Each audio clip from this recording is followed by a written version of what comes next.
We did not take action to start a war. Donald Trump defends the assassination of Iran's top military leader, but critics say the US president has made the world a more dangerous place. How will the killing of Qasem Soleimani affect American troops abroad? And will it trigger another endless war? This is Inside Story.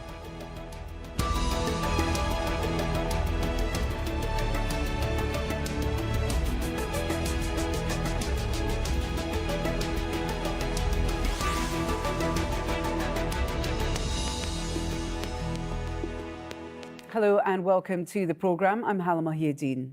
The US president has long said he'd pull American troops out of what he called the endless wars in the Middle East. But Donald Trump's critics say he may just have laid the groundwork for a new conflict. Funerals have been held for Iran's military commander, Qasem Soleimani, who died in a US airstrike in Iraq on Friday. Armed groups in the Middle East, supported by Tehran, are promising revenge. The US is urging Americans to leave Iraq immediately and is sending extra troops to the region in case of reprisal attacks. And while Trump's Republican Party has praised the targeted killing of Soleimani, the Democrats are not happy, as Heidi Jo Castro reports. President Donald Trump tried to justify his decision to order the killing of Iranian Revolutionary Guard commander Qasem Soleimani by claiming Soleimani had been planning imminent and sinister attacks on Americans in the region. We took action last night to stop a war. We did not take action to start a war. The U.S. president said Soleimani was responsible for the deaths of thousands of American service people over 2 decades. Soleimani has been perpetrating acts of terror to destabilize the Middle East for the last 20 years. What the United States did yesterday should have been done long ago. Trump's Republican allies in Congress agreed. For too long, this evil man operated without constraint, and countless innocents have suffered for it. Now his terrorist leadership has been ended. Democrats say Trump ordered the drone strike that also killed the leader of Tehran-backed Iraqi militia groups without consulting Congress and warned of serious consequences. This is the equivalent of the Iranians assassinating the U.S. Secretary of Defense. I do not believe the administration has gamed out how very badly this could go for the U.S. and our interests. This action may well have brought our nation closer to another endless war, exactly the kind of endless war the president promised he would not drag us into. Iran has promised retaliation. The U.S. State Department issued a security alert urging all American citizens to leave Iraq immediately, despite the Secretary of State's claims on U.S. media that Americans in the region are now safer after Soleimani's demise.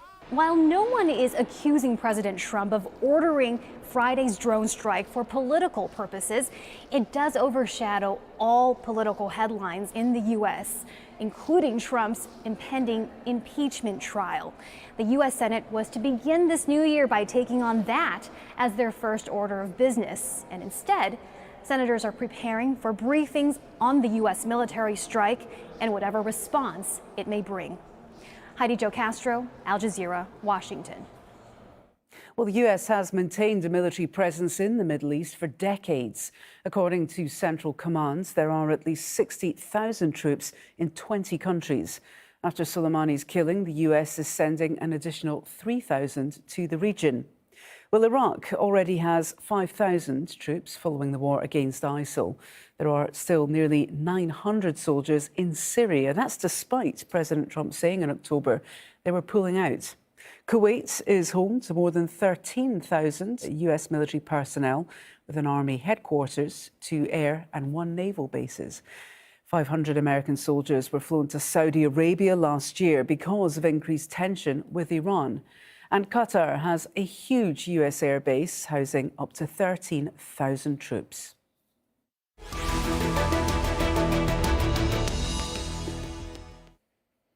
Well, let's bring in our guests now. Hilary Mann-Leverett is CEO of the political risk consultancy Strategia and a former US diplomat. She joins us from Washington, D.C. In London, Andreas Krieg is an assistant professor in defence studies at King's College London and co-author of Surrogate Warfare, the Transformation of War in the 21st Century. Also joining us from Washington is Adolfo Franco, a Republican strategist and former advisor to Senator John McCain. Welcome to you all. We'll start in Washington, D.C. and with yourself, Hilary Mann-Leverett. You've worked as a diplomat, you are a military strategist.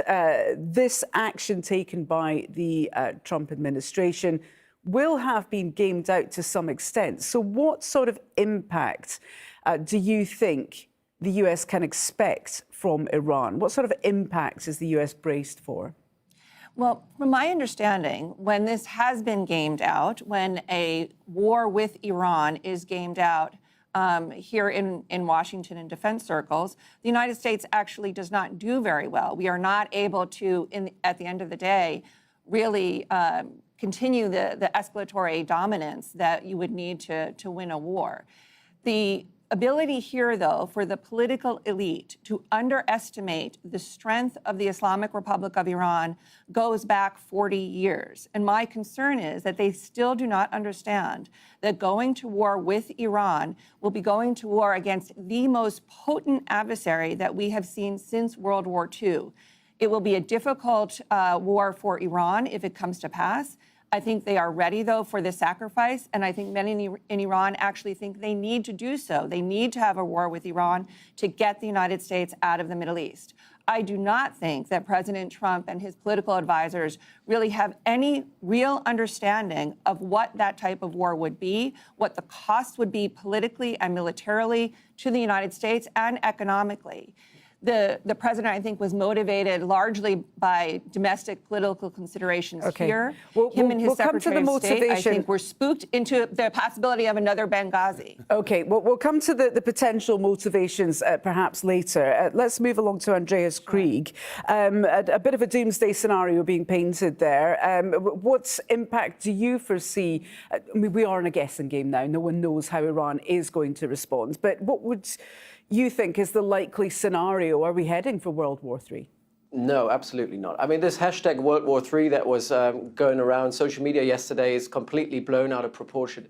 I think this was an escalatory strike. It kind of brings us to a new trajectory in the region, particularly in Iraq. And it's a continuation of an ongoing standoff between the United States and Iran that is going back to early last year after the US unilaterally withdrew from the JCPOA. This maximum pressure campaign is part of a type of war from an Iranian point of view, where the Iranians are telling you already we are at war with the United States.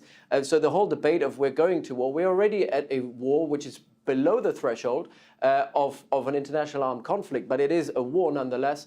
And I think we're going down a spiral of escalation where it is very, very important right now for the United States to make sure that the response that will come from the Iranians, and it has to come, and it will come not bound by geography or time. It will come at a time when we least expect it, and it can take a lot of different shapes and forms and probably will be executed by surrogates rather than directly by the Iranian military. But this kind of escalatory response that will come from Iran has to be under a certain threshold as well. It can't cross a certain red line because the Americans don't want to respond with further escalation. And I think what's important to note here is that the Americans via the Swiss embassy as well as via the Qataris have already tried to reach out to the Iranians to tell them, make sure that your response is going to be somewhat proportionate, that we can actually sit down and negotiate. Well, in terms of a proportional response, we have had commentators, Andreas Krieg, putting it out there that the equivalent of Qasem Soleimani is someone at the level of Vice President Mike Pence. Do you think this was a proportional move from the United States? And if so, what is the proportional response to that? No, I think it wasn't proportionate, but it was deliberately not proportionate in a way for the Americans to actually draw a red line. The problem is, and I agree with Hillary on this, the Trump administration doesn't have a strategy. It doesn't have an end goal. It doesn't have the means and ways to actually see this through. If you want to play this game, the Americans need to play this game with maximum military pressure as well. And that means with the political will to actually fight, willing to fight a major war in the region. I don't think the Americans are at this stage yet.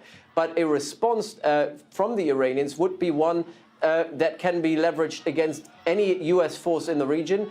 In Syria and Iraq in particular, they're very vulnerable. It could be a drone strike. It could be kidnapping of U.S. soldiers, U.S. civilians, U.S. journalists in the region. And the Iranians have a network that goes beyond the MENA region. They can strike in Southeast Asia, in South America, in West Africa. This is where all these surrogate networks exist for the Iranians, and they can use these kind of attacks to respond against Americans when we least expect it. So a proportionate response means we have limited casualties, U.S. casualties, but there will be U.S. casualties because that would be the kind of proportionate response the Iranians want. Okay, Adolfo Franco, let's start with in terms of the impact that the U.S. has braced for.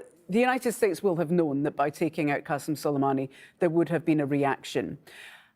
Do you think the U.S. is well equipped to deal with that response at present? Well, that largely depends on Iran. But I think we need to step back and ask how we got here and why this action was taken by the president. And I completely support the president. I do think he has a game plan. And the actions have been not only of the last 20 years, but most recently, obviously, the most recent events, the attacks on our embassy orchestrated by Iran and its proxies in Iraq, what happened in Basra with respect to the death of American personnel, and of course the host of other things that have taken place in the region that have affected our interests and our allies. And the list is endless with respect to Soleimani and Iran, whether it's Syria, whether it's Lebanon, Yemen, attacks on Saudi Arabia's oil facilities. So the question is who provoked, who's been provoking, if you want to call the United States one of the sleeping giants, if you want to use that analogy. It's been Iran. So this is the provocation has been Iranian provocation, and the response is appropriate. Here you have really a terrorist. He's not the equivalent of the vice president or the secretary of defense. These are outrageous comments. This is a terrorist. The Revolutionary Guard has been designated a terrorist by our government. You have a terrorist arriving in Baghdad to meet with his number one proxy, who was also an Iraqi taken out on this in this strike, to plot further attacks on our embassy, our personnel, and probably our bases in Iraq. So unlike the previous president, President Obama, there is a red line here, and the red line has been crossed, and this president has acted. And he not only has acted in this particular case, but has signaled that, as you mentioned, not only 3,500 troops coming to Iraq, but probably this enters into a new phase where the United States will probably re-engage to try to stabilize the situation in Iraq, which was rapidly deteriorating because of Iranian interference. So I think we need to put this in the context of Iranian provocation and our need to respond. And I think Iran respects strength, and it appreciates weaknesses and exploits it, and it has been for a number of years. Well, Iranians would perhaps argue, Adolfo Franco, that the provocation comes back to the United States with the overthrow of their democratically elected leader. But beyond leaving the blame to one side, we're here now. We're here now. Let's take a look at does this because of Iran. We're here now because of Iranian actions, of course. Well, that's one interpretation. But does this make life in the Middle East safer, particularly for Americans? Do you think that strike makes the situation for Americans in the Middle East safer? It does, for this reason. With all due respect to Hillary and others, is we have a choice here. We either stand up to Iran and send the signals that we needed to send, which the president did, or we have a policy, frankly, of weakness and appeasement. And that's what was happening under the Obama administration. And I think you do draw to those analogies. Defense spending since the Obama administration's treaty with George Iran to try W. to Bush limit had its the nuclear chance to attack capabilities has Soleimani, and he increased didn't. 90%. But it's not just, this isn't that? just Obama. President Bush had the chance to take out Soleimani as well and chose not to. Correct. And he should have. Okay. And he should have. And President Trump has said very the problem clearly here- this was long overdue, and it has been long overdue. Okay, Hillary Mann-Leverett. This was not a strategic decision taken by President Trump.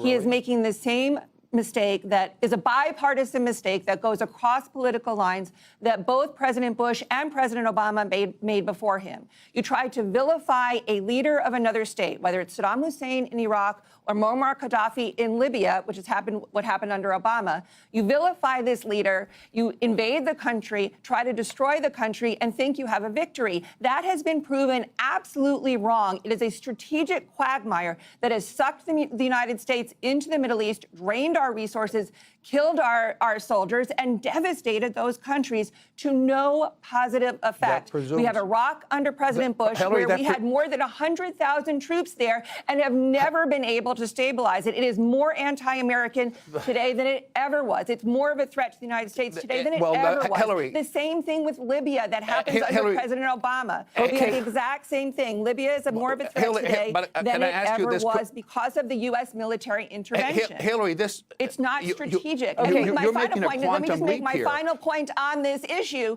My final point on this issue is the last time that I was in Beijing, one of my Chinese counterparts said to me, the best thing the United States could do for China today is get itself dragged into yet another strategic quagmire in the Middle East. When we invaded Iraq back in 2003, that gave the Chinese a quiet decade to speed up every piece of their economic and military power, and look where we are today, on the cusp of yet again another strategically devastating defeat for the United States. Okay, Adolfo. Well, if I could, Hillary, if I could quickly, first of all, the last people I would take advice in terms of the formulation of American foreign policy would be Chinese communist diplomats, but you might have a different view on that regard. You are taking a quantum leap here to suggest for one moment that the United States is contemplating a war with Iran. I think the president has made it clear. I think Iran does not want a war. I don't think the United States is looking for a war with Iran. Obviously, when there are tensions and matters of this complexity, there's always the possibility of escalation. There is a risk. There's no question about that. But there is not a game plan, as you somewhat suggested, that we're now intervening. The interventions you mentioned, I grant, were probably poorly or not rightly executed. And I would share your view if indeed the goal here was to invade Iran and have regime change in Iran. This is not a leader. This is a terrorist. Our government has declared him a terrorist. That's what's so sad. This person is an Iranian conflict. Wait. Well, your strategy is the ostrich strategy. And Saddam Hussein was a saint certainly for doesn't Americans. work. Right, if I could interject here, because this act has already happened. Soleimani is a foreigner in Iraq. Well, he's nothing anymore because he is now dead. Soleimani is now dead. Well, funerals are underway, and then it's time to look ahead. It's time to look ahead to the next step. If I could come to you, Andreas Krieg. And celebrations as well. Andreas Krieg, how do you see? We have one point of view that the US is not going to get dragged into a war, and another point of view that fears this is very much a reality. Do you think that there is a risk the US could get bogged down in this region, or is it time to cut and run? It's not. Look, there has been a reshaping of U.S. engagement in the region under Obama already. Trump is just continuing this. And I think Trump is very much sincere to say he doesn't want to get dragged into another major combat operation. When we talk about war, we mean major combat operations. As I said, there is a war going on. We are in a conflict that turns violent, but it's a surrogate conflict. It's one where the Iranians don't fight with, with major combat operations, and where we don't fight with major combat operations. When I say we, I mean the West. And in that respect, the Americans.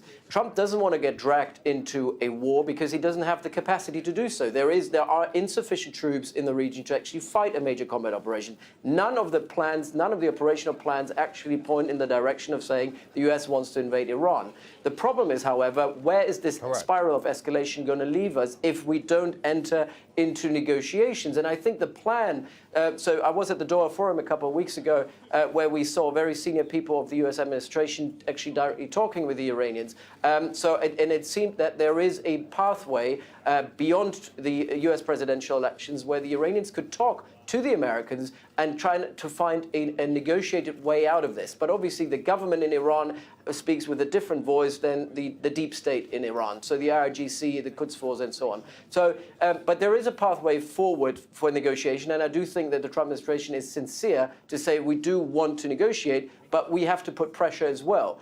But he's taking a major risk here because the next retaliatory strike that might come from the other side might push the Americans to even escalate further. So we have to be very clear in terms of the strategy is where do we leave this spiral of violence and where do we actually sincerely talk and how much do we allow the Iranians to escalate without us escalating further. One other problem here is it is a major threat, it's a major risk that the Americans are facing very much on their own without their Western partners in Europe on their side, because the Europeans don't have a strategy either how to deal with Iran. And on the other hand, it's without the Gulf allies as well. The UAE, Qatar, and Saudi Arabia are absolutely not interested in any sort of escalation, and they're quite fearful right now that a retaliatory strike by the Iranians might strike them right in the heart of the GCC. So in this context, the Americans are absolutely not ready or willing to actually go to war, to a major combat operation with the Iranians.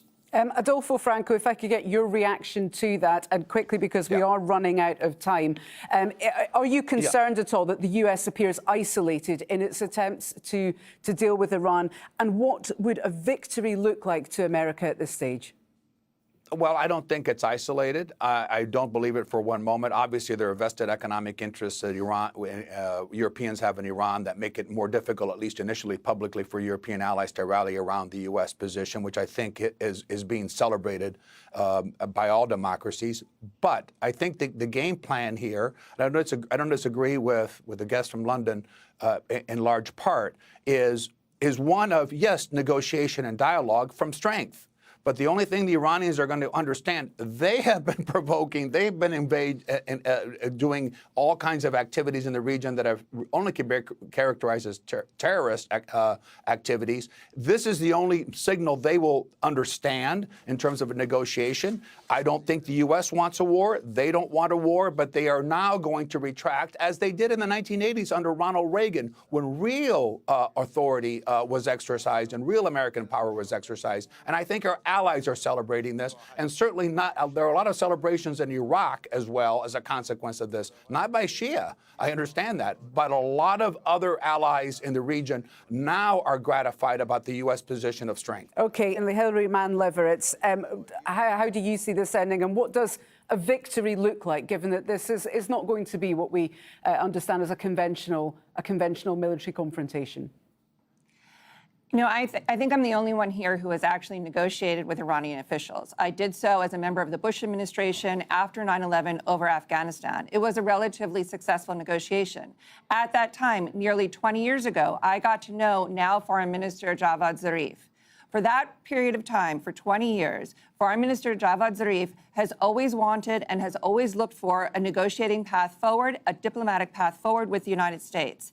That has been completely destroyed. Make no mistake, what the United States did, what President Trump did, was a direct attack on the core leadership of the Islamic Republic of Iran. He has unified the factions within Iran against any negotiation with the United States, and he's unified their determination to expel U.S. forces from the region. It may not happen tomorrow, but President Trump may go down just as President Carter did. That's what the Iranians are looking for, a humiliating defeat for what is a real test of the Islamic Republic of Iran, an attack on their core leadership. Okay, and finally, Andreas Krieg, your final thoughts on this. Is diplomacy dead, or is there still a chance to resolve this in a relatively peaceful manner? Well, I do agree that this was an attack at the heart of the Islamic Republic, and the Islamic Republic is with its back against the wall amid, protests and economic crisis. The question is, if they move forward now, are they willing to escalate? Because escalation is not going to serve the Iranians well either. And they're very strategic and they're very calculated in their responses. Unlike the Trump administration, I think they're a lot more strategic, long-term thinking with strategic depth and strategic patience. I do think that the Iranians will see that there is a pathway forward for negotiation, but only after a retaliatory strike that is proportionate to that type of strike that we've seen on Friday. OK, lots of food for thought, a discussion that surely will continue over the coming days and months. But for now, thank you very much indeed to all our guests, Hilary Mann-Leverett, Andreas Krieg and Adolfo Franco. Thank you too for watching at home. You can see the programme again anytime, of course, by visiting the website aljazeera.com. And for further discussion, just head to our Facebook page. That's facebook.com/AJ Inside Story. You can join the conversation on Twitter. Our handle is @AJ Inside Story, or tweet me directly. I'm @Hala Mahideen. But for now, from me and the whole team here in Doha, it's bye-bye.